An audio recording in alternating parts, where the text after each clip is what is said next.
नमस्कार मंडळी, कसे आहात तुम्ही सगळे? आय होप तुम्ही सगळे चांगले असाल. तर तुम्हा सर्वांना मकर संक्रांतीच्या खूप खूप शुभेच्छा. हा व्लॉग भोगीच्या दिवसापासून स्टार्ट होतो आहे. तर भोगीच्या दिवशी ना मस्तपैकी मिक्स भाजी बनवली होती. त्यात गाजर, वालाच्या शेंगा, पेरू, जांब, हरभरे, वाटाण्याच्या शेंगा, परत हरभरे होते, वाटाण्याच्या शेंगा होत्या, जांब होता, गाजर होतं, ऊस होता, बिबे होते. अशा बऱ्याचशा गोष्टी मिक्स करून ही भाजी बनवली होती. खूपच छान लागते आणि आईने तिळाचा कूट टाकला होता, ते अजूनच टेस्ट भारी झाली होती याची. आणि त्याचबरोबर बाजरीच्या भाकरी देखील बनवल्या होत्या. असं युजली आपण ही भाकर खातच नाही, सहसा कोणीच खात नाही, पण सणासुदीच्या निमित्ताने ही भाकरी खायला मिळते आणि खरंच चव खूपच छान लागते. ही भाकरी मस्त आईने बनवली होती आणि त्यावरून छानपैकी असे तीळ लावून घेतले होते त्या भाकरीला. तुमच्याकडे कोणती भाकरी बनवतात आणि कशा पद्धतीने भाकरी बनवतात मला कमेंट बॉक्समध्ये सांगायला विसरू नका.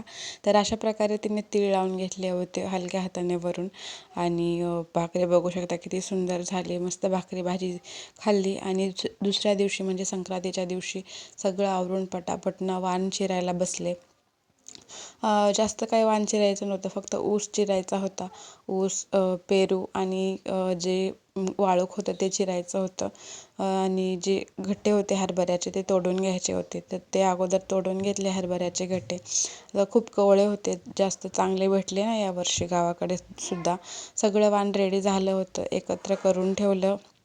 त्यामध्ये बघू शकता वाटाण्याच्या शेंगा होत्या, भुईमुगाच्या शेंगा होत्या, गाजर, पेरू, वाळूक, परत हरभरे होते. असे सगळं साहित्य मिक्स करून ठेवलं होतं. आणि हे सुकडे आहेत, हे 3-4 सुकडे यावर्षी आम्हाला लागणार होते.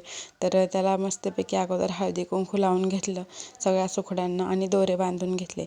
एकीकडे माझ्या आईचं तिळगुळ बनवणं चालूच होतं. तिने गरम गरम असा तिळगुळ बनवला होता आणि लगेचच लाडू बांधले होते. थोड्याच वेळात सुवासिनी घरी येणार होत्या वाण देण्यासाठी म्हणून सगळीच घाईगडबड सुरू होती. तिचे लाडू बनवून पण झाले होते आणि मी काल खूपच सिंपल अशी मेहंदी काढली होती. जास्त काही मेहंदी काढणं झाले नाही, कारण बाळ रडतं त्याला घ्यावं लागतं म्हणून. डिझाईन तर आता विषयच नाही डिझाईन काढण्याचा. छान साडी नेसली होती, बांगड्या मी परवाच भरल्या होत्या भोगीच्या आदल्या दिवशी. बघू शकता किती छान सुंदर अशी साडी नेसली आहे.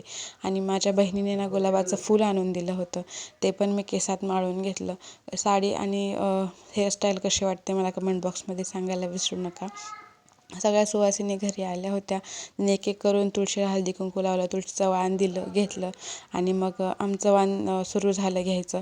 तर असे सुकडे एकावर एक मांडून सगळ्या एकमेकी त्याला हात लावतात आणि आपल्या आहोंचं नाव घेऊन ते सुकड्या परत घेतात. प्रत्येकजणी प्रत्येक सुकड्याला हात लावतात आणि ते सगळंच जे वाणाचं सामान आहे ते ओटीमधून ओतून घ्यायचं आणि शेवटी मग घरी जाताना उखाणे घ्यायचे. तर अशी परंपरा आहे. तुमच्या इकडे कशी पद्धत आहे मला कमेंट बॉक्समध्ये सांगायला विसरू नका.